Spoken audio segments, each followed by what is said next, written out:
Let's talk about the topic at hand. Let's talk about championship wrestling from Florida. Let's go all the way back to 1972, believe it or not. I know you made a big waves in the 80s there, but you actually started out there in 1972. How the hell did you make your way all the way out to Eddie Graham's championship wrestling or excuse me, championship wrestling for Florida in 1972?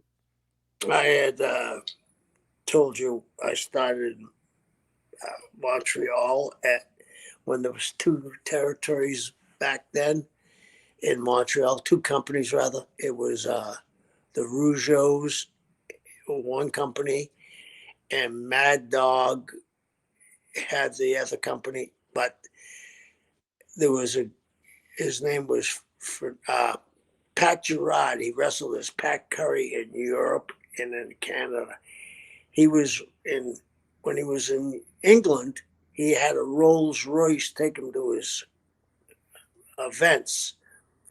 He was so over in England that he would work, and this isn't a mistake. He worked in London 10 times a week minimum. He worked twice a night some nights to make it to 10. And he had trained a bunch of people. He had trained Ronnie Garvin. He had trained Gilf Paisan. He had trained Terry Garvin. He had trained Pat Patterson. He, the Martells, anybody. He helped Carpentier when Carpentier first came to Canada. So I started working for him, and then I was working in Brooklyn, 234 Broadway, in Williamsburg.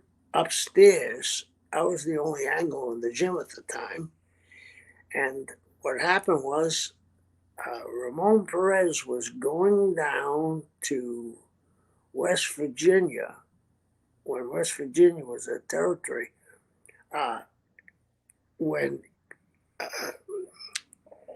Joe, what was his first name? He went as the Madrid brothers, Jan and Jill Madrid. They owned the territory. And I went down there and I started working for them. And then I ended up working for Dutch Mantell's brother in South Carolina.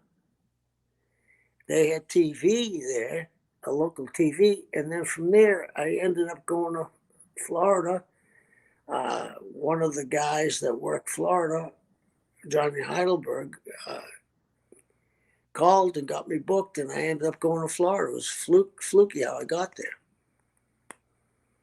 When you look at it, is that the place you want it to be?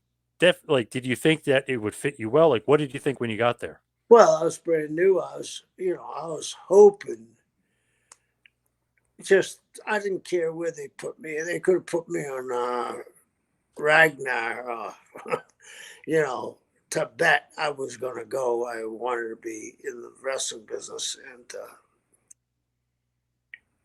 it was an opening, and I made the most of it, I think, and I was lucky. You know. When you look at championship wrestling from Florida, was it like the place where guys wanted to go? I mean, were people excited about championship wrestling for Florida? Oh yeah, it was. First of all, Eddie Graham bought in there in 1960, end of 60 or beginning of 61. Eddie, I just realized this. Yesterday, I was reading one of the books on pro wrestling by what's his name? I'll get hold on.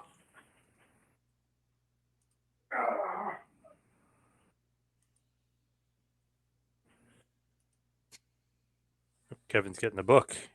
Hornbaker. Tim Hornbaker. Oh yes, yes, I know Timmy. Yep. Yeah, Yep. and this is the third Madison Square Garden we got now, right? The Yes. second one, and that going back to, I think it closed in 68. Yeah, maybe I'm wrong, but I think it was 68. That Eddie Graham and Dr. Jerry Graham and Rocca and Perez had the largest house in the history of that building. So Eddie had learned, how to book because he was actually the unofficial booker for Vince. And Eddie, everybody knew how smart Eddie was, so guys wanted to go down there. The territory until Eddie got there had just been a winter territory. They didn't run in the summer, which was crazy because when I was down there, the summer was our best time. And he had great talent. He brought in his friends, Johnny Valentine. He brought in Mark Lewin and Don Curtis. He brought in, by that time, Eddie was very influential with the NWA. He would bring the Lou Thez and him were very good friends. Lou would come in. Dory Funk Sr. and Eddie were their friends. He'd bring them in. So it was a hot spot until the very end. So, what did you think about Eddie Graham when you first met him? The first time I met him, he looked like a star. Blonde hair, big shoulders, not a giant in height, but he had something special. Shop dresser, could do anything. And the first night I was in Tampa, Tampa was one of the few dress rooms that we all dressed together. And you would hear guys that you get there, you'd be there on time or before the time you were supposed to be there. And everybody be talking to one another. When Eddie walked in and gave a finish, it was like guys were studying to go to college. I remember people going up to another guy to say something, and the guy put his hand, no, I got to go over this finish. It was intense. He was, I told you that story where he laid out a finish, and I explained it to you how long it was. It was probably about a 3-minute finish. And during the finish, in the middle of the finish, there was supposed to be 3 drop kicks, along with head scissors, monkey flips, dive off the top rope for a crossbody, get knocked out of the ring. It was a continuous finish. And I felt proud of myself when I walked up. I said, "Hey, boss, what do you think?" He said, "Where was the 3rd drop kick?" I mean, and he gave 8 or 9 finishes that night. So he was pretty amazing. And he was very well respected. Very well respected. Did he like you though, like off the bat? I think so because he invited me to go to Hiro Matsuda's gym and wrestle Mike Amateur. Yeah. So, did he take you under his wing right away, or that happens later on, like as far as learning the business? I think what happened was I was supposed to. How I got there was Robert Fuller and I were tag team partners in Nick Goulis's territory and Robert's grandfather, Welsh, Roy Welsh. And Robert and I were supposed to go to Australia together when Barnett owned it as a young tag team. But right then,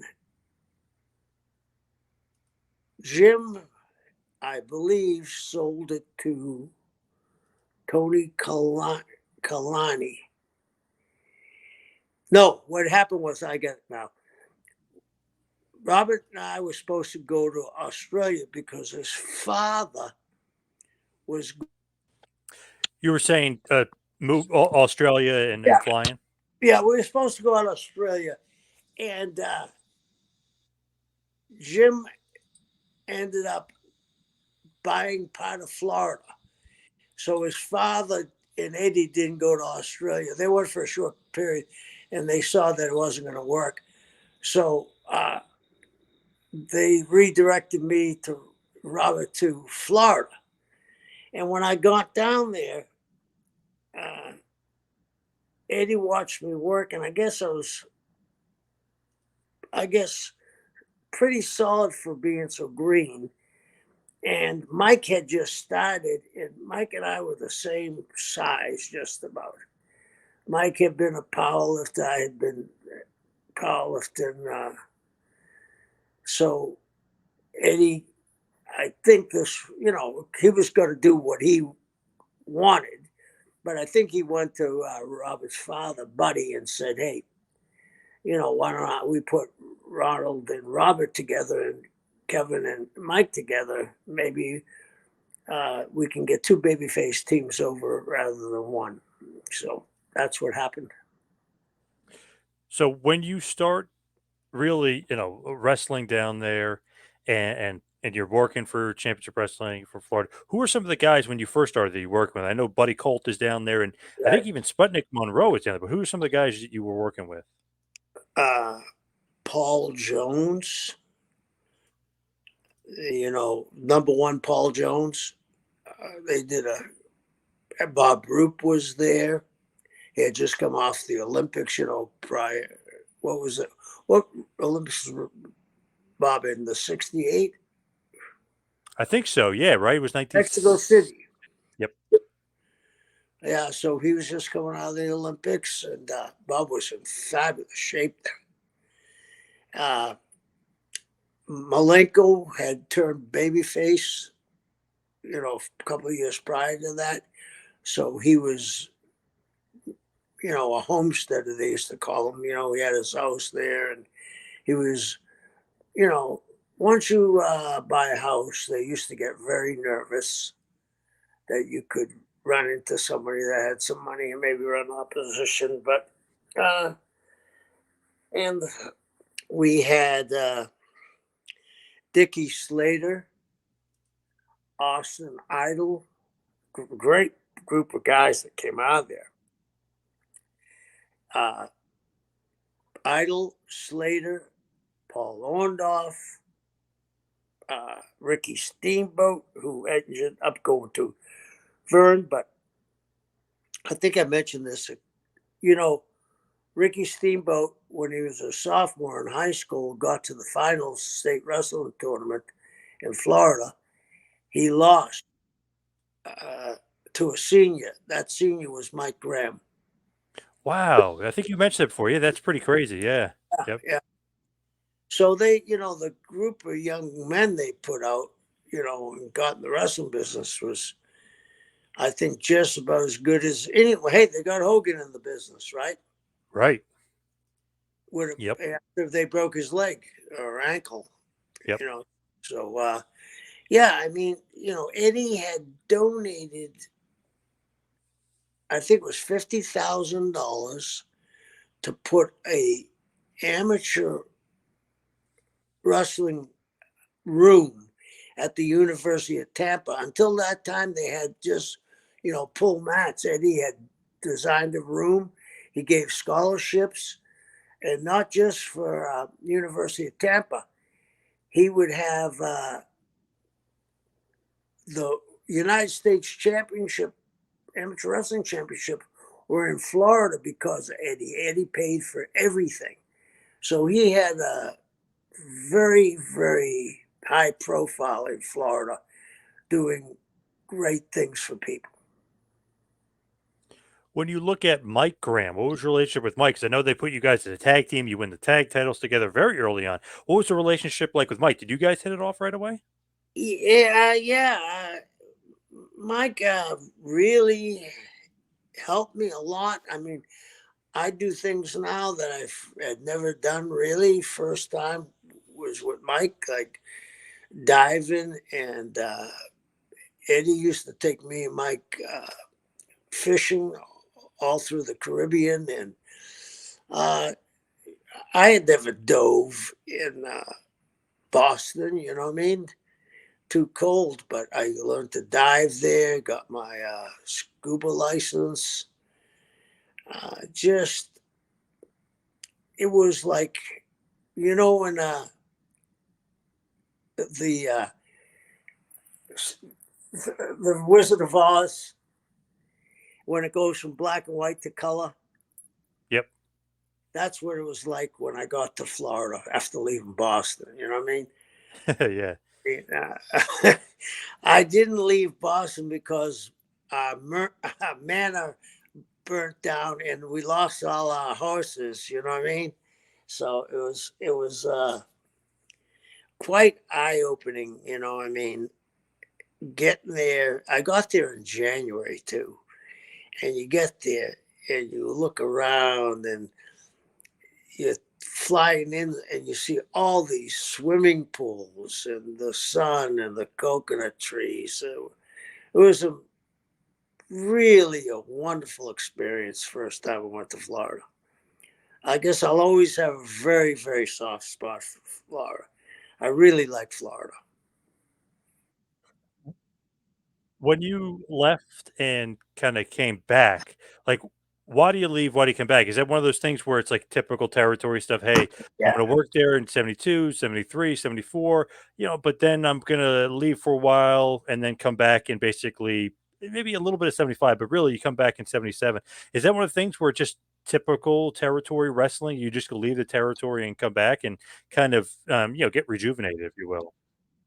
I made two huge mistakes back to back. I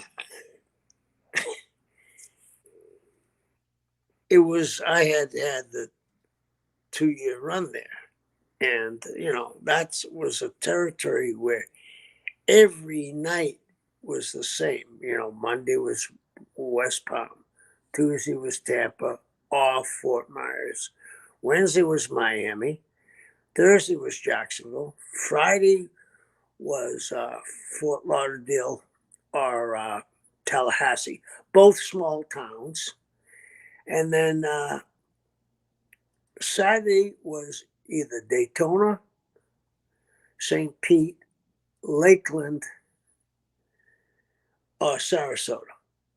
And they were big clubs, right? We have great cards. And then Sunday was Orlando. So you go in those towns week in, week out, week in, week out. So it got to a point where, they said to me, Watts is very high on you. I'm so dumb, I don't even realize what they're saying. It's going, oh, that's nice. It's going over my head. A couple of weeks later, you know, Bill called and he wants you to go in for a shot. Oh, that's cool. So then it finally dawns on me what's happening. And I got booked in Calgary. Rather than going a couple of states over, I ended up driving from Tampa to Calgary. Oh, geez, that's a long drive. Yeah. And I got there in the middle of the winter. It was just the experience I had there was good, but it was just such a change. Middle of the winter, really exceptionally long trips, dangerous on the road, was gone all the time. And, they had said to me, you know, and I should have, I guess I was ignorant. I should have, they were nice enough to get me because I met with Watts one day too. They had me come to the office. Bill was in town. He said, "Hey, we got." That's when I told him I had booked myself in Calgary, and they said we really want you to come to Louisiana. Blah blah. We got plans. They started. I said, "Well, sorry, I'm booked already." Well, I could see it on Eddie's face, like, "What the hell's wrong with you?" Yeah. And I stayed, I guess, 6 weeks in Calgary. I drove back to Boston, and then they got me. Eddie got me booked in North Carolina, and yeah, so I worked in North Carolina, and After that, I did the same mistake again. Uh, I was that Johnny Hannibal that I told you earlier sent me to Vince Sr. I was the first guy that was from there that didn't start out there that I know of. I've been in the business almost 6 years. I get booked there, and I really never realized how well I did there until I was looking at one of those books where it has all the records of the matches. I was with Andre as his partner at least 40 times. I was, Wow. and the other thing was, I was always in a good spot on in the garden. Uh, I would put the guy over that was going to work with Bruno next, whether it's Hanson or Brody. And then the following uh, shows, I'd get a win. I'd be tag team with Calhoun, and we'd work against the Executioners, Stud and Kowalski, and we work at DQ. So he treated me really good. So, in that position, I should have been able to, at most, 8 months. Well, I was here 15. And the foolish thing,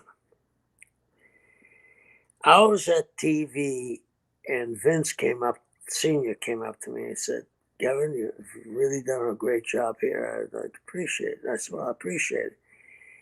And he said, I want you to do me a favor. I said, sure.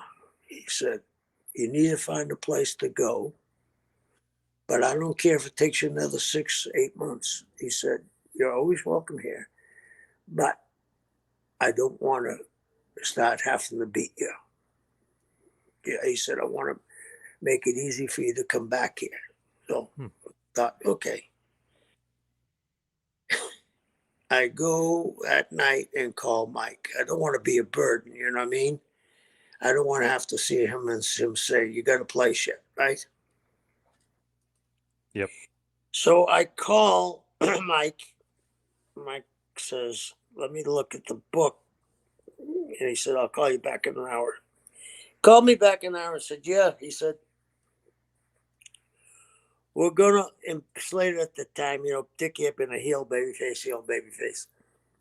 He said, we're sending Dickie to Atlanta with Bob Orton. He said, and we'll be light a tag team. He said, why don't you come back and we'll put you and me together and we'll decide what to do. I said, okay. 2 days later, Vince calls me and says, I want you to do me a favor, same line. I said, oh, what? He said, I want you to go to LA for LaBelle. He said, you're going to be on my payroll, and whatever you make extra for LaBelle is extra. I said, Vince, I just got myself booked in Florida. He said, well, do you want me to call Eddie? Do you want to call him or Mike? And I'll get you out of it. I said, well, I really want to go home for a while. Brother, I got to Florida. Mike stopped working. And I had no really position there. Hmm. And like, hey, it looked like I was ungrateful, I think. And it was just one of those things. I was ignorant, you Right. know. I just didn't know. But I should have learned on the first lesson. You know what I mean? And I mean, but I believe that shit happens for a reason. I never would have done what I did if it didn't work out the other way. But I always liked LA. When I was a kid, I ran away to LA to Santa Monica for a month, So I Nice. Yeah. yeah. And but it looked to me and I learned that instantly. It looked to me like I didn't give a shit. You know what I mean? Yep. and that wasn't the way I wanted them to take it because Senior was very good to me. I'll tell you a real quick story. They had when I was there, they really had two ends. They had the New England Boston end, and then they had the Pennsylvania New Jersey end. And you know how I told you about the book, Vince's book, how I learned right about booking. Yep. So one time I'm in Boston and that for a week, and it ends up Boston Garden on a Saturday night. But I look, and Thursday I'm in like I think I was in what's the southernmost town they used to run? Was that York, Pennsylvania? In Pennsylvania, was it York? Maybe. Yeah. That's a long way away south, right? Kinda. Yeah. Yeah. Okay. Well, there was a town running in Boston, like 15 minutes from my house. So I went to Vince and I said, and I was in a middle position on that card. You know what I mean? It was that kind of time when Vince would uh, put his guys that were leaving that were great, like Sparasario on guys like in that ink that had Russell Bruno and Yep. give them, make sure they got good pass. So I went to him and I said, Vince, uh, I always appreciate what you do for me, but I'm in York and I could be in Arlington, which is 10 minutes from my house. He said, oh, okay. He said, are you in the same position on the card? I said, yeah, yeah. He said, okay. And if you're not, I'll make sure that you get taken care of the same. And now we're talking, what, $30, $40, but that was big back then, right? Yeah. And he changed the card. He did it for me a couple of times, so where I'm going with this is for what I did and stuck them it looked like I stuck them up, but it wasn't that I stuck them up. It was just plain being dumb. When you kind of cement yourself back in the 80s to Championship Wrestling Florida, obviously after the WWF days with Vince McMahon, you're back with Eddie Graham. And I guess it would be around 1982 ish, right? You Right. turn heel and you turn into the devil. Where did that come from? How did that come about? Like, just tell us about kind of you really kind of, going to the dark side, if you will. Uh, what happened was I turned heel in Georgia on, I don't know if it was Steve Kern first or Tony Atlas first. But Tony and I had been the World Tag Team Champions there, and I turned on them. And we actually made the news because that's the year we boycotted the Olympics. And it was on NBC News with Jane Kennedy, and she said, the United States won tonight the gold medal and showed it. But I turned heel on Tony and I also turned heel on Steve Kern. So Jerry Jarrett and Jim Barnett were very close. They came down and Jarrett made a trade. I forget who he sent for us, but he sent me and Kern up there, and I forget who. I think he sent Buzz Soy down and somebody else. And so Kern and I went up there, and I started working heel. And again, I think I screwed up. I said, oh, I'm going to Knoxville. I should have. I was having a very good run there. I was working with Lawler or Dundee, or me and Honky were against Lawler and Dundee. So the trips sometimes got me too. They had long trips. So I went to Knoxville. Blackjack gave me the book, and I was a heel. So when I got ready to go, Jack sold Knoxville to Barnett, and Jack and Barry ended up going to Florida. And Dusty was making shots in Georgia when I was there, and Dusty said, "Hey, why don't you come back?" Because I was a heel at that point, and I said, "Yeah." And he said, what kind of angle can we do?" And he wanted me to do something with Mike, and I came up with the idea of being the babyface split. That half the baby faces trusted me, half the baby faces hated me, and we went from there. And that's it. Kind of just progressed because of MTV. Uh, you know, the Michael Jackson Thriller video, Billy Idol, the horror movies. The genre was exploding again. You got to remember that was all the remakes of the Wolfman, Dracula, uh, Alien, you know, Michael Myers movies, all of them exploded. So I kind of got that and mixed it up. And then, punk rock was out and heavy metal was out. So I kind of blended it all together. That's how I kind of got that idea. Did you really believe in the devil worshiping? Did you really? Because a lot of people think it was very, very real. Yeah, well, here's the thing about devil worshiping. People that are real devil worshippers don't believe in the devil or God. And, people will just come out with things and don't understand things. That's what's wrong right now. The country is so divided because no one wants to stop and listen and maybe go into things and find out the truth. But no, I mean,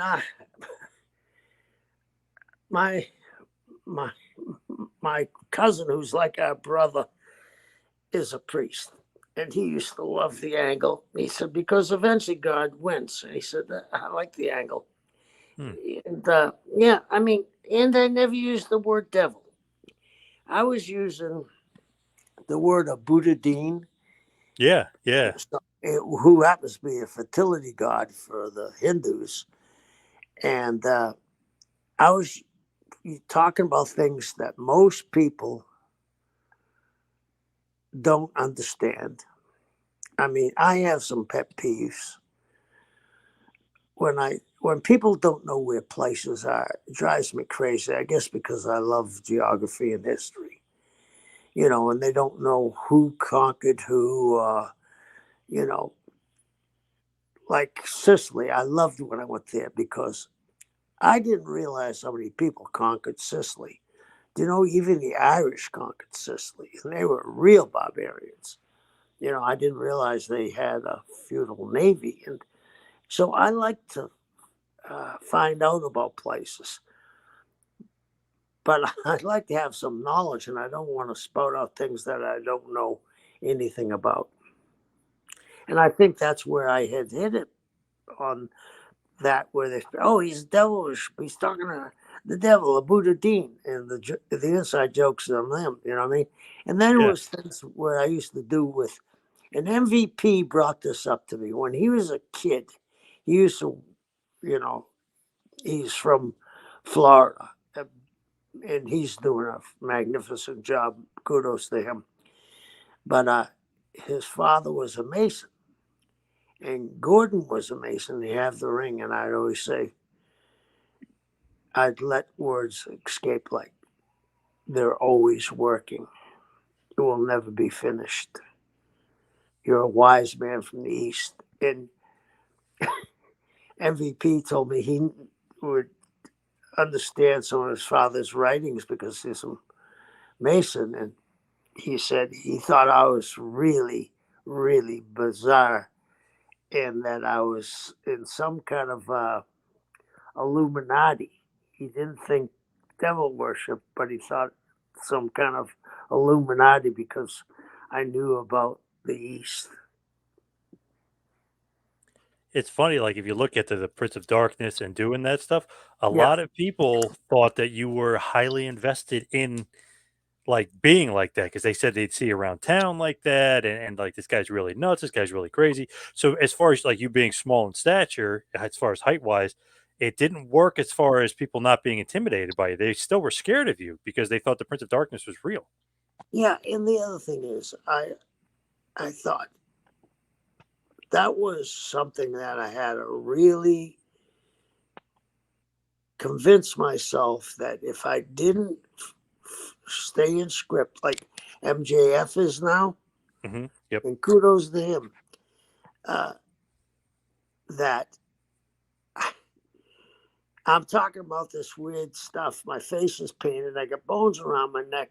So what am I going to go? They're going to send me out on a Sunday afternoon at one of the local watering holes, and I got a polo shirt on and a pair of shorts and sneakers. I couldn't. It would just have killed it. And people would have thought, that's all bullshit. And I just wanted them to buy it. And I was lucky enough, I believe, that I did it that way, that I got quite a long run out of it in different territories. Then I expanded. I was lucky I expanded into different territories because there was a while I would work in Florida maybe once every 3 months in Miami or Fort Lauderdale because I was living in the Bahamas. And then I was working in Puerto Rico and I was working in San Antonio for Luke. I like to just say, Luke just lost Butch. Yeah. Yep. I mean, they were wonderful, wonderful guys. I always had a very great relationship with both of them. Butch was a extremely, extremely talented guy. He worked on his. Can you imagine walking on the side of your ankles for 8 years? That's what he almost died from one time. He had septic so bad. He had broken his ankles and never got them fixed. So, turn your feet where you're on the side of your foot. He walked like that for 8 years. They said that he had it so bad when he passed out, he had septic through his body. This is about 15 years ago.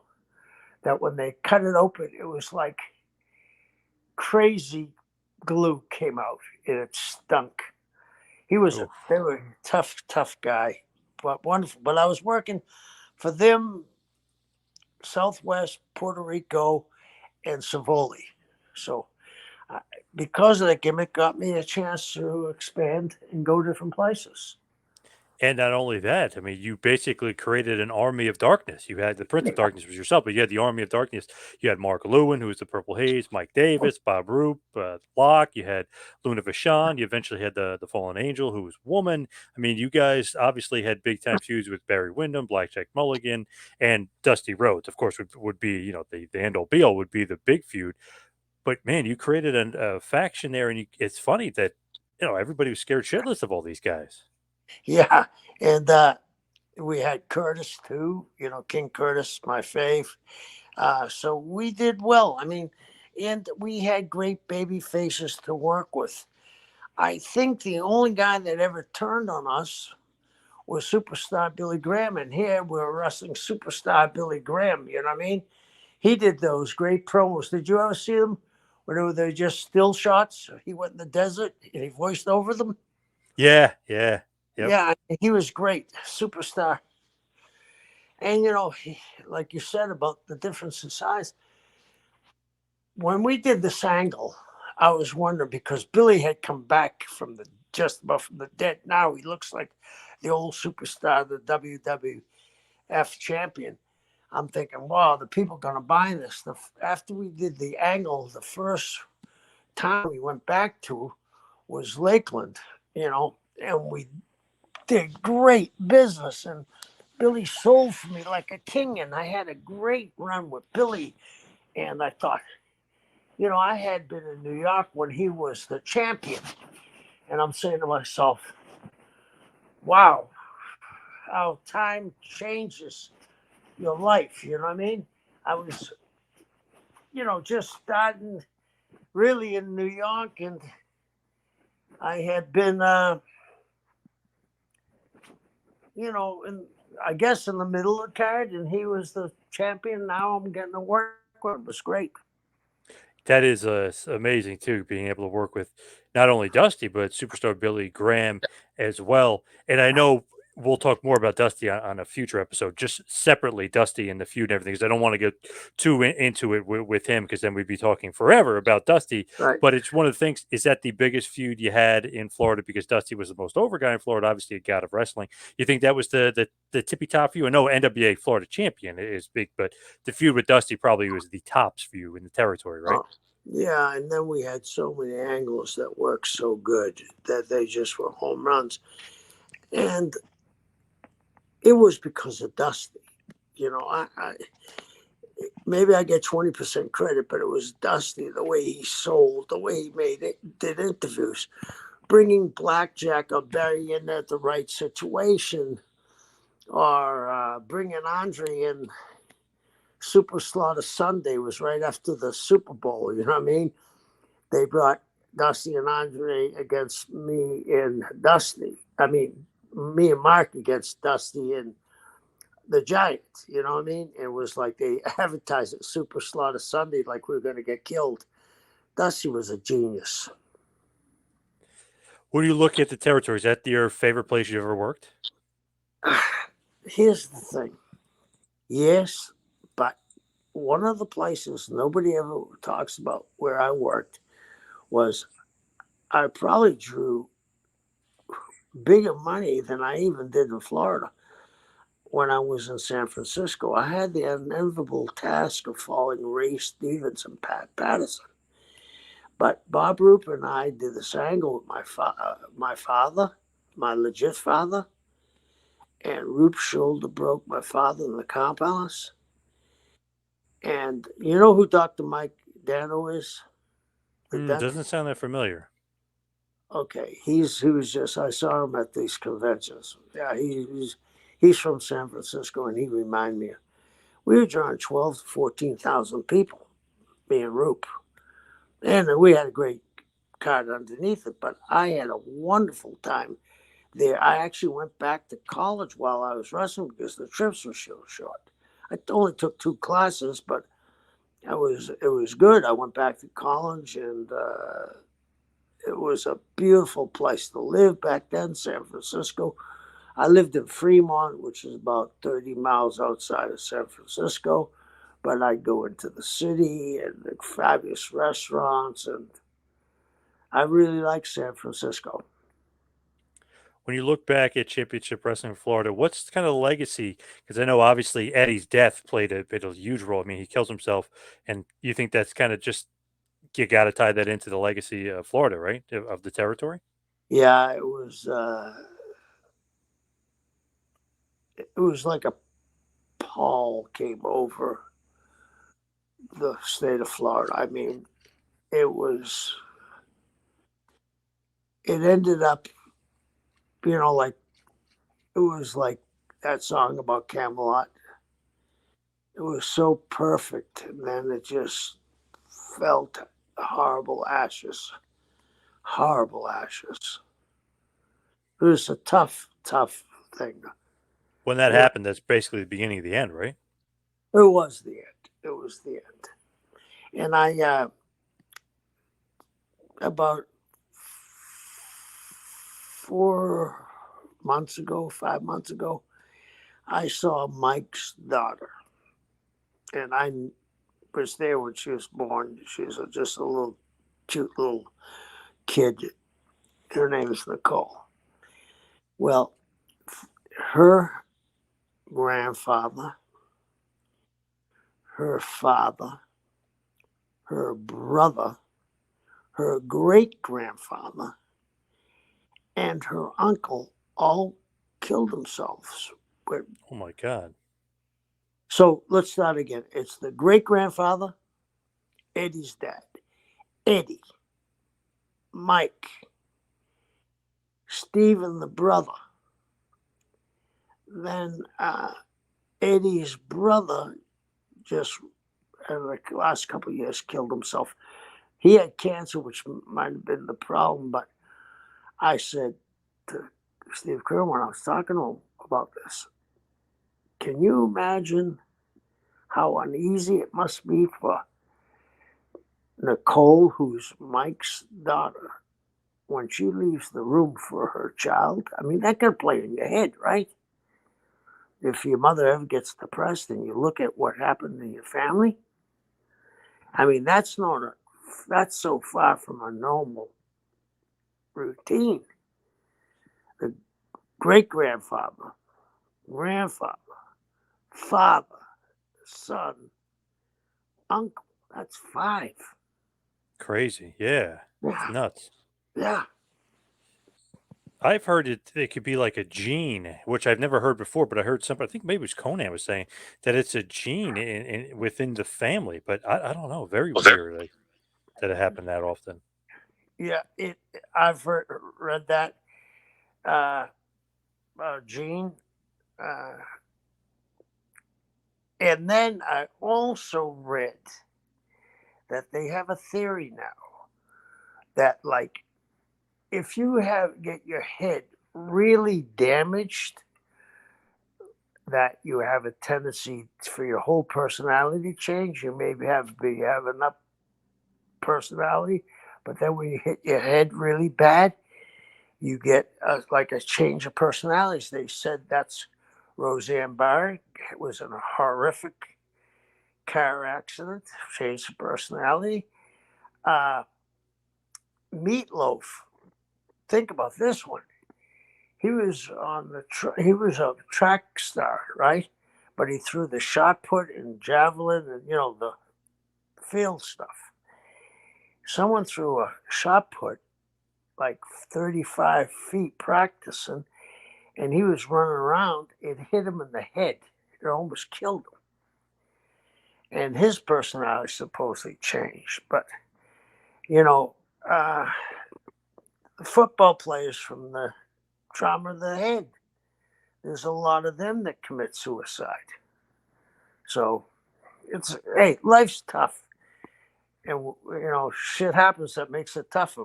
Only Yep. strong survive. Yep. Yeah. So great territory, but a horrible end. Even though you've had many success or much success from that territory, many years of success there. Obviously, it kind of all ends pretty bad, considering it was once great, flourishing, Yeah. money-driven territory for sure. Yeah. It was like if you put everybody that ever worked there in a room and asked them if that was how it was going to end, they'd laugh you out of the building. Crazy. Yeah. Absolutely crazy. But we'll talk about Dusty another day. We'll go all in depth in a full episode on Dusty weeks down the road, of course. But let's hit the plugs. Follow me on Twitter and Instagram at 2 Man Power Trip. Check out the website, tmptempire.com. Kevin, what do you got? I'm in the Comic Con at the Indianapolis this weekend. I'll be there Friday and Saturday. And come out and see me. All right. Thank you, everybody, for tuning in. See you right back here next week for little Taskmaster Talks with Kevin Sullivan. See you next week, folks.